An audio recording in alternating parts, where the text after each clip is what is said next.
The best of five Business House 3-3 Basketball Division 1 final was pushed to Game 4 after National Housing Trust won Game 3 on Monday at the stadium courts. BOJ were on the verge of lifting the title as they went into the game with a 2-0 advantage, but lost 28-22 to the Housing men. Nikolai Brown scored 11 points and grabbed 10 rebounds for NHT, while Anthony White had 12 points and 10 rebounds for BOJ. Game 4 is set for Wednesday. No, it was a do-or-die game, and it wouldn't be any tomorrow if we lost tonight. So I think they came out and they put their foot down and said, boy, we really have to go fight and get a good start. When you go up against a team like NHG, they are the defending champions. They're not going to come and give it so easily. I think we started slowly, but they out-hustled us in the first half. At one point, we were down by 8 points. And if you look at the score, 28-22. We gave up a lot of easy shots, a lot of easy baskets. But I think in the latter stages, we started to rally, but they had too much for us tonight.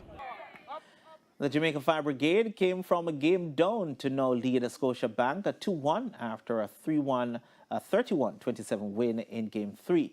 Craig Dorman scored a game-high 10 points for the Firemen, while Prince Moody had 8 points and 7 rebounds for Scotiabank. When they pushed back, we had to stem the tide and keep control of the game. From start to finish in this one, we were relatively in control, and we maintained control when they pushed back, and that's what we never do in Game 1. We gave away Game 1 after leading big. This one, manage the game and pull out with the victory. We need to be more alert, more aggressive towards the 50-50 balls them, and get loose ball them. Really, as I say 50-50 ball and take what they give us. Despite a game-high 23 points from William Powell, Loring Consulting Engineers went down 37-34 to ATL in the Division 2 third-place playoff. Vaughn Chevanes had 20 points for ATL. GRC got the better of Sagicor A 33-28 in the Division 1 playoff. Tommy MacDonald scored 13 points for GRC, while Kirk Shaw had 14 points for Sagicor A.